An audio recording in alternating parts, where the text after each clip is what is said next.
Ex-convicts, which crimes are respected and which are hated in prison. My aunt killed a criminal who broke into her house, but her husband took the blame since they had 2 young children. So, he was imprisoned. He was respected for having been a man and taking care of his wife. Even the guards appreciated him a lot since they let him go out to work. He would leave the prison in the morning and come back in the afternoon until he completed his sentence. I have heard that bank robbers are highly respected, especially on the days when they burned mortgage documents and freed people from their debts. I have a close family member who tried to escape, came close, but failed. He got additional time on his sentence and spent an additional 6 months in solitary, but when he returned to the mainstream he was treated like a hero. A friend of mine got 5 years for counterfeiting and they treated him like he was some kind of rocket scientist inside the prison. Apparently, counterfeiters are rare enough to be semi-respected on the inside. I am a lawyer and I know several prison guards in the northeastern United States. Substantially violent crimes will earn you respect, as people will leave you alone. Smart guy crimes, like running a good scam or being a good dealer, are also respected, as people may want to be your friend. If you're in for petty dealing or petty theft, or simple assault type crimes, you're nobody. As someone who just got out about 3 weeks ago from prison, there really isn't a single crime that people respect you for. I've found that most people respect you, until you give them a reason not to. It also depends on your gang affiliation and things like that, but most of the time it's just being respectful and that comes back to you, at least it has in my experience. The prison experience can vary anywhere. Definitely murder, the more violent, the more respect. I was in an armed robbery and not many people bothered me. I was tested to see if I was a coward, but no one came to that conclusion. People don't understand that the people in prison, they're the same people you run into in your average bad neighborhood. When I went to court last week, I saw a guy who lives down the street from me. If you go to prison and you're from an affluent, sheltered neighborhood, you're fine. If you're from a bad neighborhood, you've already learned the skills you need to survive just by growing up. My mother is a lawyer and she told me that she was once on a case where she was helping a man get out of jail. The story is that the man's 12-year-old daughter was attacked when she went to the store, and when her father found out, he finished the guy off with a machete. The father went to jail with a 30-year sentence. He told my mother that the rest of the prisoners didn't treat him badly, and some even shook his hand, but obviously he wanted to get out of jail. In the end, my mother did not pursue the case and recommended another lawyer, who helped him get out of jail 2 years later. There is no crime that earns you respect in prison. As a general rule, people don't talk about their crimes in prison. There are a few reasons for that, one of which is that a lot of guys are in various stages of appeal and bragging about what you did can get you in potential trouble on that appeal. Another reason is that you never know who knew your victims, so bragging is not a good idea.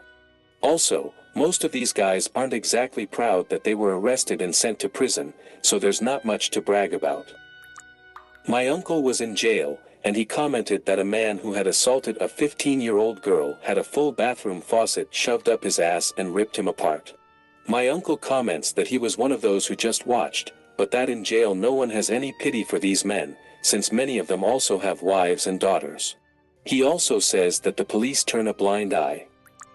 Here in Colombia, if you go to prison for having killed a criminal, thief or whatever, you are respected as a hero by everyone, both the civilian population and the prisoners themselves.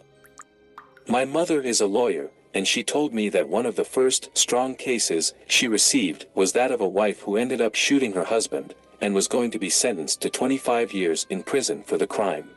She thought it was a crime of passion, but it ended up being a case of strong domestic violence. The man abused her and her daughters in almost every possible way, and even though she had called the police numerous times, it turned out that due to the man's economic position, as a businessman, he had many contacts in the police and the public ministry and, for obvious reasons, they were not going to do anything. He constantly threatened her, so one day she got tired of the situation, sent her daughters to her mother's house, and waited for him to come home from work, then shot him at the entrance of the house. In the end, the woman received 7 years of house arrest, as it was proven that she did it in self-defense. In high school, I had a teacher who worked in the prison as a psychologist and motivator for the inmates.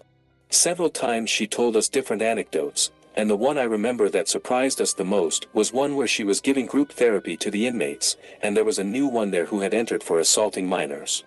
They were not put in protective custody but were all together. Honestly, I don't know if it has changed nowadays. And when the therapy ended, the new one came out and my teacher asked them why he was there, to which the others replied, for assaulting children, and believe me, he doesn't know what's waiting for him right now. Basically, what she told us was that, in addition to being a target of beatings, they tried to finish him off with beatings. They attacked him using broomsticks or any object they had on hand. The guards didn't say anything despite knowing about it, since all crimes involving children and women are extremely repudiated by all inmates. I have a relative in prison, and he told us about a type of crime that is repudiated here, but not mentioned in the text, those committed against the mother or the mother against the child. For many people, their mother is sacred and these types of acts are repudiated, regardless of the situation. The second one is much more repudiated in women's prisons, where children are untouchable. Once in my city, I heard the story of a young man who attacked his 2-year-old niece.